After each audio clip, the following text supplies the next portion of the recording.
a very dangerous mission. Having read, studied, and learned about it, in my opinion, they shouldn't have made it as a pilot. But anyway, let's talk about some of the incidents that happened while they were trying to go around the world.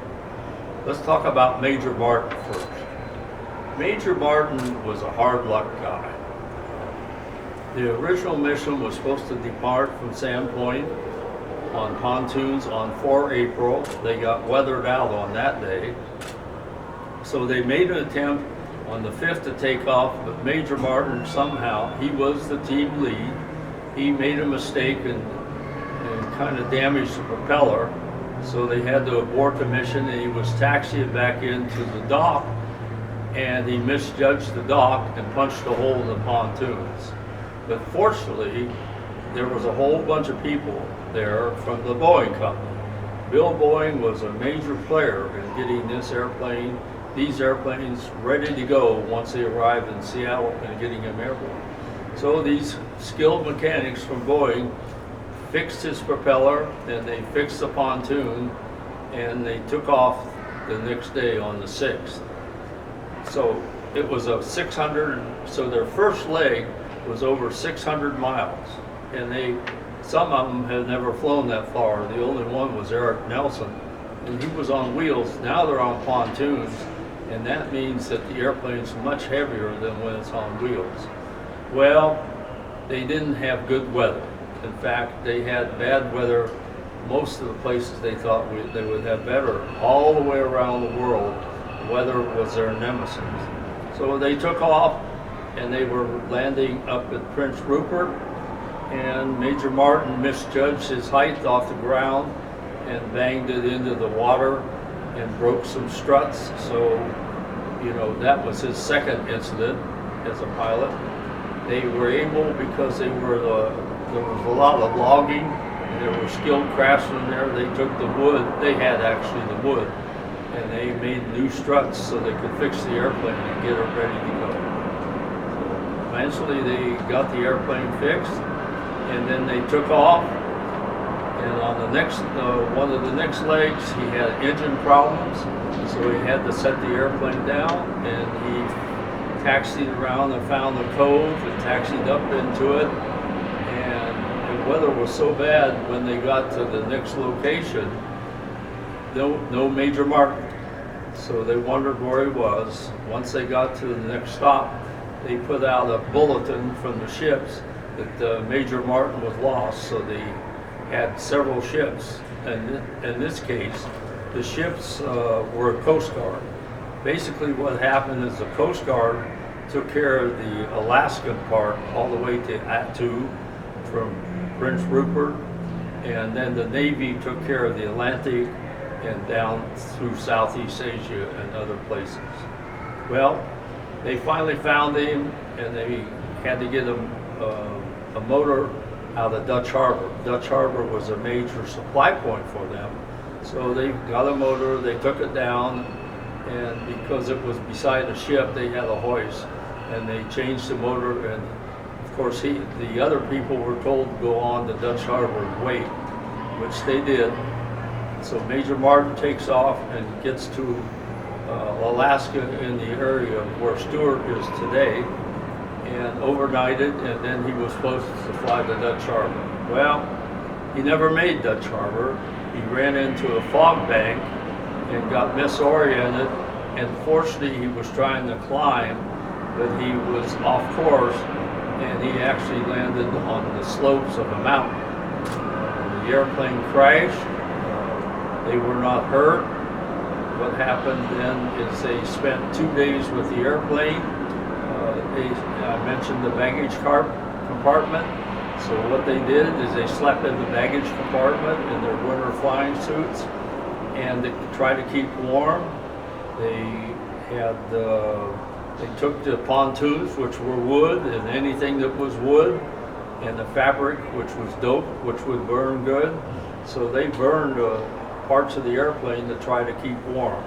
So after 2 days, they decided they had to move, and their food supply during that time were milk duds, and a couple other little things. So again, the milk duds played a role in this thing. So they walked for several days, and they were very, very fortunate that they ran into a cabin that was used by trappers during the trapping season, and it was fully stocked, and they found some pancake flour and all the other things they needed, and they were able to rest there for a couple days, several days, and they ate pancakes and other things to get their nourishment back, and then they walked towards the coast, and they came upon a fishing village, and at that point the fishing village took care of them, and of course through shortwave radio and other communications, they let everybody know that these two crew members had survived their crash. They were put on a ship coming back to the Seattle area, and Major Martin, who was born in Bremerton, went home and talked about his adventure, and he eventually met the pilots when they returned about 170 days later. He was part of the welcoming group. So that was the first major incident they had, and they hadn't gotten very far around the world. Well, we're going to skip way around now, and first I want to tell you how the mission basically worked.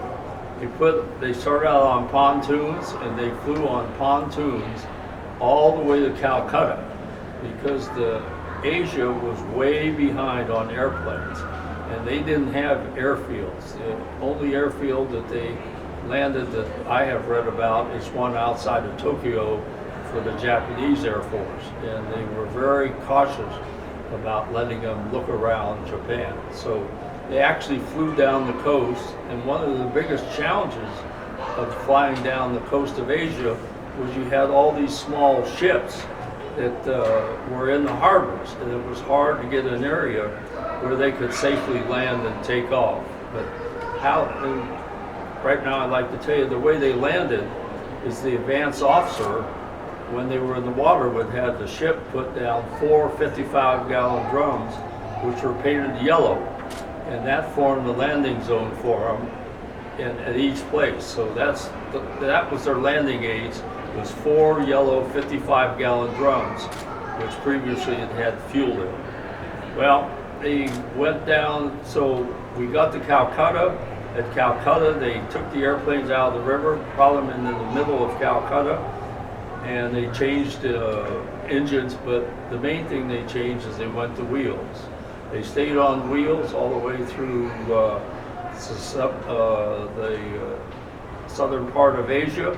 At this time, we need to remember that the British controlled everything essentially from Iraq all the way to Burma. So once they got into that area, things were a little easier for them because the Brits were pretty skilled at aviation at that time. So once they got to northern Scotland, they took them back off of wheels, put them on floats to go across the North Atlantic. They stayed on the floats until they got to Boston, and then they went back on wheels to finish up going across the United States. So what we're looking at then is 4 major segments: pontoons halfway around the world, wheels to Scotland, pontoons to Boston, and wheels coming back to Seattle. Well, on the way down to Asia, they had gone through Japan, they'd been through Hong Kong, China, and now they were down by Vietnam, and they were heading to what is now Da Nang, Way, and when I was in Vietnam, and we called it Way Phu Bai, but I'm very familiar with where they landed, and Lieutenant Smith engine started acting up, and they found a lagoon somewhat short away, and they landed. And of course it's hot, and these guys still have their winter flying suits, is what they're flying in when they're flying. Well, it was smooth enough and okay, so the other 2 airplanes landed, and they determined that they couldn't repair Lieutenant Smith's airplane, so they gave them their water and their food, milk duds, and that was their food while they had to wait there. So the other two airplanes, Wade and Nelson, took off and flew down to Da Nang area and told everybody what was going on, and they got an engine and had to be shipped north from Saigon, and that engine was on rail, cart, any kind of transportation was necessary to get it, and boat to get it up to this lagoon. They didn't take the engine to the lagoon, I'm sorry. They only took the engine away. And what happened then is, how did they get from the lagoon down the way, which was several miles, well, more than 10 miles? Well, the native chief of that area decided they would tow it. So they took two working canoes, tied a rope to the pontoons, and the chief is off in his Grandees boat with his rowers, so he supervised the workboats, and they towed the airplane by canoe from this lagoon down to Wei Fubai, and they found a bridge. Jerry rigged up a crane, and that's where they changed the engine. Of course, they had to do all the work themselves because there were not trained people to do it at that time. So they got the airplane fixed, and all three of them kept on going and worked their way all the way around to Calcutta, where they made that major stop that I told you about. And now they have to go across the desert. So from Calcutta, they were working their way toward Karachi, India. Today it's Pakistan, but it was India in those days. And the Brits had a big main base there where they had the same engine, fortunately, and they helped them out. But Lieutenant Nelson had a little problem going there when he was maybe less than an hour out, about an hour out of Karachi. One of the cylinders on the engine decided it wanted to fly by itself. So it just blasted through the covering for the metal covering for the engine. By the way, it was interesting that that covering was aluminum. Way back in those days, they actually had aluminum, and it was not used by many people because it was so expensive to manufacture. Well, so he knew he was in trouble because it was bad land below him. If the airplane he would have landed, it would have dug in and crashed, and that would have been the end of it. So he remembered the railroad. So virtually all their flying was dead reckoning. So he remembered when he studied the maps that morning, there was a railroad north. So he turned north, found this railroad, and then turned west and followed the railroad into Karachi. So if he had to crash land, they could come find him, because they would have never found him in the middle of the rough desert that they were in. Well, on the way to Karachi, he had to do some real skills. And remember, Nelson was the test pilot for the prototype, so he was the most experienced pilot on this airplane. Well, they had a problem with overheating because so what he had to do was he would dive the airplane to cool it off, and then he would climb maybe 500 feet until the engine got hot, and then he would take that altitude and dive. All during this time, every once in a while, parts of the engine would go flying out the exhaust as it disintegrated. But fortunately, he did make it to the major base where the British were, and there they did a lot of work on the airplanes. An interesting story happened is before that, they were in a place called Multan, which in the shade it was 113 degrees. At this point, these guys still had their winter flying suits, and the Brits said, "Man, you can't fly like that. You've got to have different clothes." So the Brits decided they would solve the problem. So what happened is the British had most of their airplanes at Karachi, and then they would take the airplanes out to smaller airfield, and that's how they controlled the population, was to have small numbers of airplanes at different locations throughout this whole area that they controlled from Iraq all the way over to Burma. Well, they said, okay, let's see, Lieutenant Nelson, you look about the same size as Commander Jock. Okay, so what they did is they went to this pilot who's deployed someplace, and they went to his locker and they took his clothes and gave a set of clothes to the pilots and the mechanics. So 6 of those guys came back from where they were deployed. They looked in their locker, where's my clothes? Because when they came back, they were dirty from the desert and they didn't have a lot of facilities. So that was kind of interesting. The one thing I didn't mention earlier is to save weight, they had to be very weight conscious. They had 2 pairs of underwear, and that was what they used. So obviously you had to wash them all the time. The other thing I didn't mention is when Smith was sitting in the lagoon, a priest came out and gave him wine and said, you better drink this. So it took several days for the natives to warm up and come out. Well, they didn't drink the wine, and Smith drank some water, and he got dysentery, and he had dysentery for several days. Now he's only got 2 pair of underwear and he's got dysentery. I'll let you think about the rest of that. Well, they finally get across Karachi, and we're going to move very quickly north. They stayed on the east side of the mountains and came up through Budapest, Bucharest, and Vienna, so they didn't have to cross the Alps, and worked their way on up through Europe. They landed in France on Bastille Day. That was their goal, to be there on Bastille Day. The crowd was so big they lost control of it, and the airplanes, they couldn't service them, they couldn't do anything like they normally do. Fortunately, they were able to guard the airplanes. But that's a little sidelight. There's a little sidelight that goes with this. When they started picking up these crowds, as they got into Europe, there were throngs of people, and the women would have a scissors or knife, and they would cut a piece off of their uniform, or cut a piece of lock of their hair.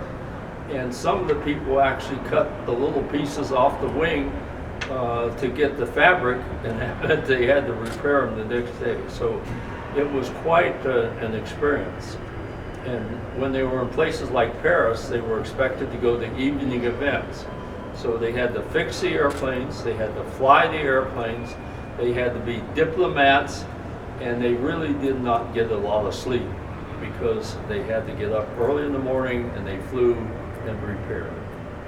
Well, we finally got to northern England. It was time to change from wheels to pontoon to get across the North Atlantic before the winter storms came. Like I said, they were 13 days early to planning at that point, which meant they had to wait for the ships to get in place before they could even proceed any farther. But so when they got up there and changed on the pontoons, they also changed the engines. It was a planned engine change. There were 4 engines there because, you know, they were optimistic there was going to be 4 airplanes. And each pilot chose which engine out of the 4. So there was 4 engines lined up. Nelson took this one, Smith took this one, Wade took this one. Well, Wade didn't select right.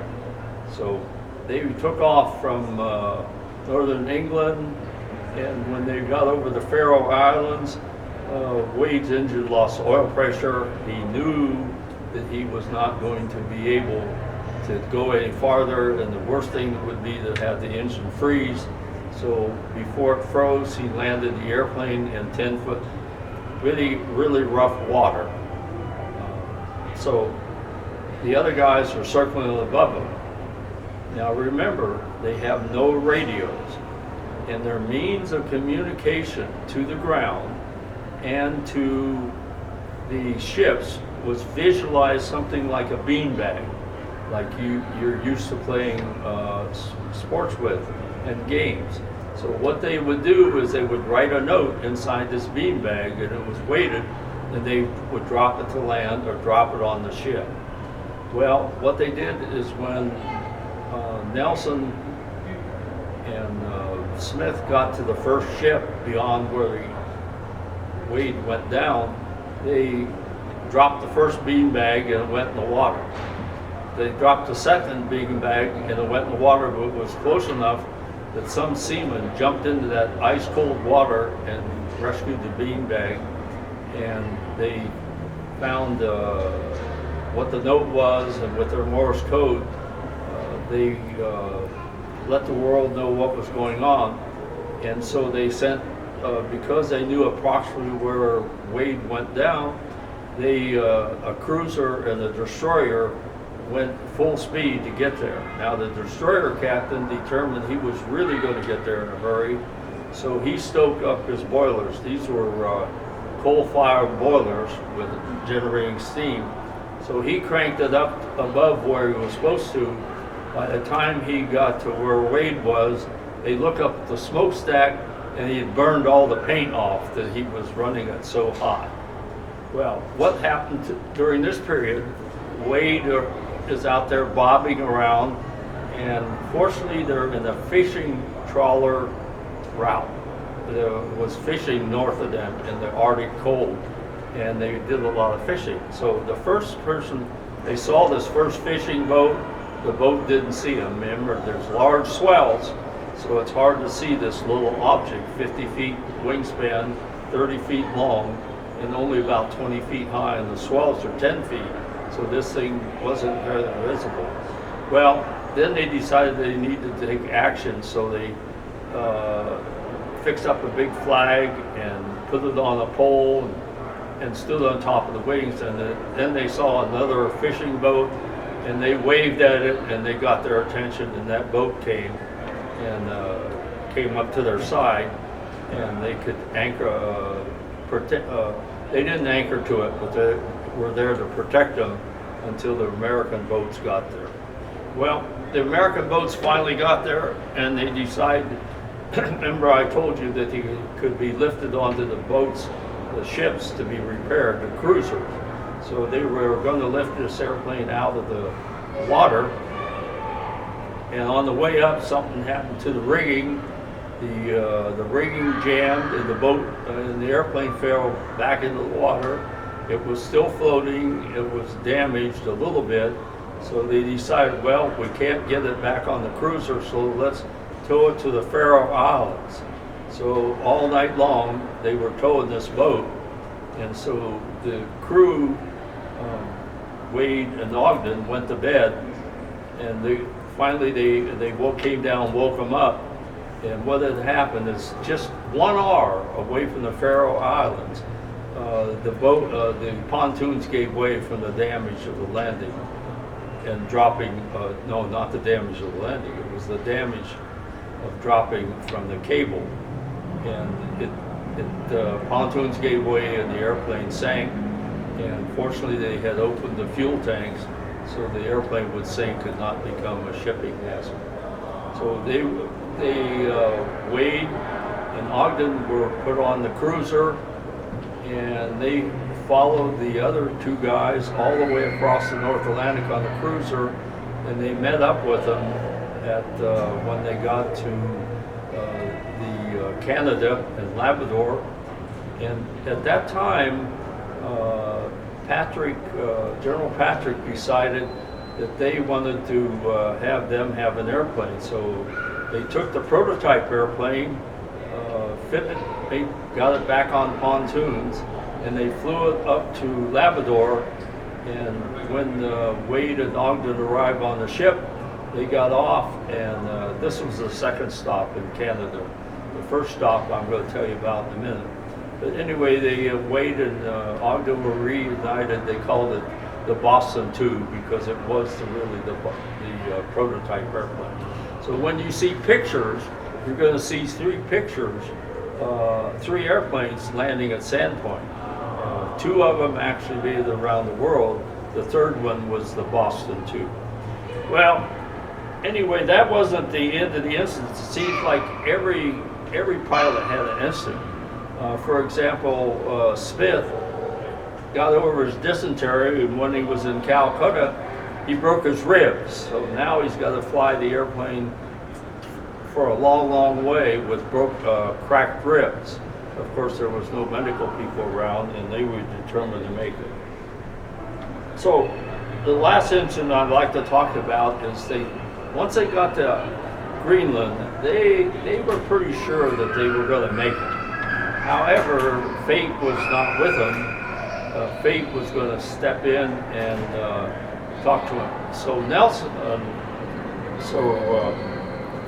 Smith had another incident. So they were flying from Greenland to Icicle, Labrador, which is in Canada, and there was a ship there waiting for them with supplies and that. They almost didn't have any fuel when they arrived, because the fuel was transferred from the ship to the beach where they were going to tie the boats up, the airplanes up, and they had an extremely high tide, and they washed all the fuel out into the bay.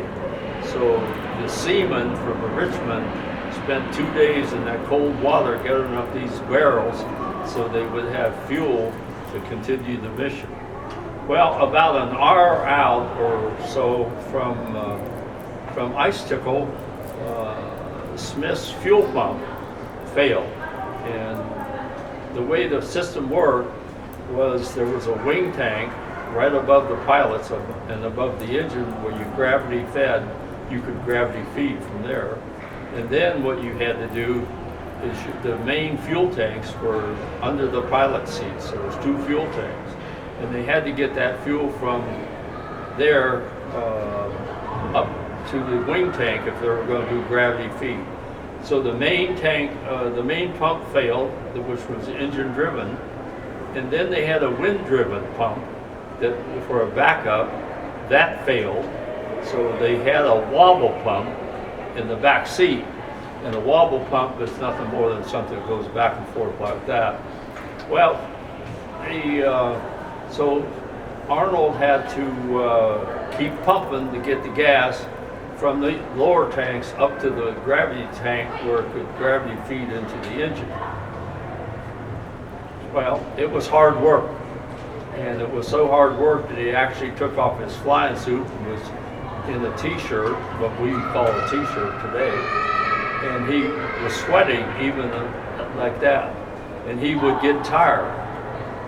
And then he'd look over the side of the airplane and he'd look down at that cold water and he'd say, I could do it. And this went on several times, and finally he got so tired with his arms that he took some clothing and he took it on his back, wrapped something around his neck, and he was going back and forth in the seat to pull the pump to give his arms a spell. Well, as you all know, they did make it, but he was a one-tired puppy by the time he got to Icicle.